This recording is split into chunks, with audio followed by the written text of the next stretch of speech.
कोई किसान है, खेती करता है, वो समझता है कि मैं और खेती करूं, मेरी खेती और हो, मेरे को और पैसा मिले, इससे और शांति से कोई ताल्लुकात नहीं है। वो करे, अपनी खेती और करे, अपने खेत को और बढ़ाए और पैसा कमाए, परंतु वो जो गठरी है हमारे अंदर, उसको भी खोलना जरूरी है। किसान बहुत आत्महत्याएं कर रहे हैं, हर रोज 3-4 की एवरेज बन रही है कि किसान सुसाइड कर रहे हैं, और सबसे बड़ा कारण है कि उनके ऊपर कर्जा बहुत है, कर्ज बहुत है। तो बहुत बार ये हुआ कि पंचायतें इकट्ठी हों, उनका मनोबल बढ़ाया जाए कि नहीं, सुसाइड किसी भी बात का हल नहीं है, कोई जरिया नहीं है, हम आपके साथ हैं, कुछ ना कुछ मिल बांट कर करेंगे, बट इसका कोई असर नहीं हो रहा, लगातार सुसाइड्स हो रहे हैं। ऐसी स्थिति में जब बैंक वाले उसके घर में रोज आते हैं, ऐसी स्थिति में जब वो गांव बाहर नहीं जा सकता, ऐसी स्थिति में जब घर का चूल्हा ठंडा पड़ा है, उस स्थिति में क्या किसान जी पाएगा? उसके अंदर की परिस्थिति ऐसी बनी होती है, उसको लगता है कि एक जरिया, मैं मर जाऊं, सब खत्म। ये नहीं पता कि पीछे वाले तिल तिल मरते रहेंगे फिर भी। देखिए, लाचारी ये बहुत बड़ी बीमारी है,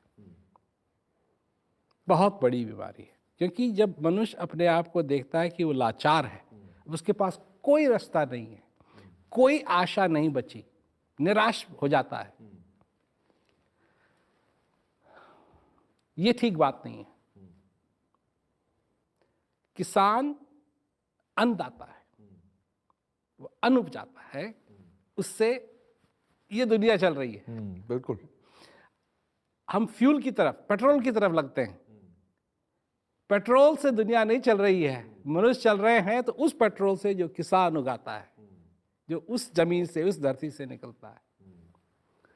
और उन सभी लोगों को जो भी कभी लाचार हो, उनको मैं ये कहना चाहता हूं कि जब सारे संसार के अंदर अंधेरा अंधेरा अंधेरा ही दिखाई देता है, तब भी तुम्हारे हृदय के अंदर एक दिया है जो जल रहा है।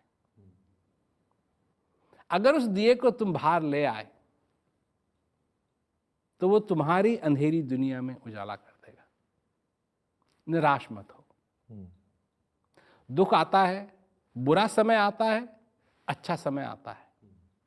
जब बुरा समय आता है तो एक बात का ख्याल रखो, एक दिन ये जाएगा, बुरा समय भी जाएगा। नहीं, मगर आप ही ने बोला कि जब लाचार हो जाता बंदा, फिर जब लाचार हो जाता है वो ऑटोमेटिकली निराश भी हो जाता है, हताश भी हो जाता बिल्कुल। है। उसके अंदर की जो लो आप बोल रहे हो वो भी बुझ जाती है कि अब मैं हर तरफ से खत्म हो चुका हूं, नहीं, अब मेरे पास कुछ नहीं है करने को।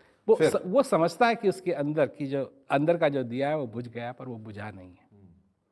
यही मैं पहले कह रहा था कि जब ऐसी चीजें, ऐसी समस्याएं हमारे पास आती हैं और हमको हिला देती हैं, जब अंदर की शक्ति नहीं है, अंदर की शक्ति होना बहुत जरूरी है। और आपके अंदर है, आपको लाचार होने की जरूरत नहीं है, किसी को भी लाचार होने की जरूरत नहीं है। इसका मतलब ये नहीं है कि ऐसी मेरी साथ हादसे नहीं होते जिसमें मेरे को दुख नहीं होता है, परंतु उस दुख में भी मैं जानता हूं, मैं अगर अंतर्मुख हो सकूं, अपने अंदर झांक सकूं, तो मेरे को एक आशा मिलेगी, मेरी अपनी आशा, मेरी अपनी शक्ति। ठीक है, ये आज चूल्हा नहीं जल रहा है, एक समय था ये चूल्हा ही नहीं था, मैंने ही ये चूल्हा बनाया, मैंने ही इसमें आग लगाई, और आज नहीं जल रहा है, कोई बात नहीं, जलेगा ये एक दिन। ये आदमी की हिम्मत, ये आदमी की कोशिश। देखिए, एक चीज हर एक आदमी के साथ हुई है, हर एक मनुष्य के साथ हुई है, चाहे वो आदमी मनुष्य है या औरत है, कोई, सबके साथ हुई है। जब हम छोटे थे और हमने चलना सीखना शुरू किया तो हम गिरते थे या नहीं? बिल्कुल। और गिरते थे तो इसका मतलब है कि हमने सब कुछ छोड़ दिया? नहीं। नहीं। क्या किया? फिर उठते थे, फिर चलते थे, फिर गिरते थे। तो हम जो असफलता थी, इसको हमने कभी स्वीकार नहीं किया। जब हम छोटे थे तो इतनी शक्ति थी कि असफलता को हमने स्वीकार नहीं किया, और एक दिन क्योंकि हमने असफलता को स्वीकार नहीं किया, हम सफल हो गए, आज चलते हैं। तो यही बात जीवन में भी लागू होनी चाहिए। असफलता जब सामने आए, इसको स्वीकार मत करो। ठीक है, बिल्कुल ठीक है। एक आखिरी क्वेश्चन मैं थोड़ा सा पर्सनल आपसे पूछूंगा। ये हमारे समाज की एक प्रवृत्ति बन गई है कि कोई भी बंदा कुछ अच्छा काम कर रहा है या कोई नोबल कॉज कर रहा है तो दिमाग ऑटोमेटिकली पीछे जाता है। ये प्रेम रावत जी क्यों ऐसा कर रहे हैं? ये प्रेम रावत जी शांति के दूत क्यों बने हुए हैं? ऐसा फिनोमिना हमारे दिमाग में जरूर आता है। इसके पीछे उनकी क्या मंशा हो सकती है? मैं डायरेक्ट आपसे पूछ लेता हूँ, इसके पीछे क्या मंशा है? क्या जरूरत पड़ गई आपको पूरे समाज में शांति का संदेश फैलाने की? देखिए, मेरे लिए, मैं अपनी निजी बात कर रहा हूँ, मैं कुछ भी हो सकता था। क्योंकि जब मैं विदेश गया तो मैंने हवाई जहाज भी चलाना सीखा। हवाई जहाज ही नहीं चलाना सीखा, मैंने हेलीकॉप्टर भी चलाना सीखा, और मेरे को जॉब ऑफर्स आते थे। मैं इंस्ट्रक्टर भी हूँ सिखाने के लिए, हेलीकॉप्टर को, ग्लाइडर को, हवाई जहाज को। मेरे पास 14,000 घंटे से ज़्यादा एक्सपीरियंस है। हाँ, एक्सपीरियंस है। मैंने जेट्स भी उड़ाए हैं, मैंने पंख वाले क्या कहते हैं, हवाई जहाज भी उड़ाए हैं।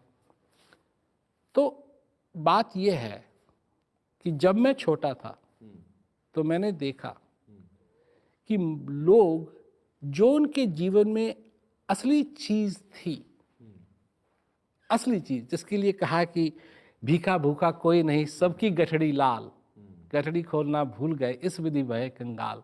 तो मैं देख रहा था कि सारा संसार कंगाल हो रहा है, परंतु उसके अंदर की जो गठड़ी है वो कोई नहीं खोल रहा है। मैं आपको एक बात बताऊं, जब मैं लोगों को ये बात सुनाता हूं और लोगों को मेरी बात समझ में आती है, उनके मुंह में मुस्कान आती है, उनके होठों पे मुस्कान आती है, इससे अच्छी कमाई कोई हो नहीं सकती। तो उससे आपको जो मिलता है ना, आपको जो मिलता है वो एक ऐसा उपहार है कि पूछिए मत। और ये मैं करता रहूंगा जब तक ये श्वास मेरे अंदर आ रहा है, जा रहा है, मैं करता रहूंगा। जिंदगी का कोई गोल जहां पर लगे कि बस अब ठीक है? नहीं, जब तक आनंद है तब तक आनंद है, उसके बाद हमारा भी कोई पता नहीं कब चले किसी का जाना। नहीं पता।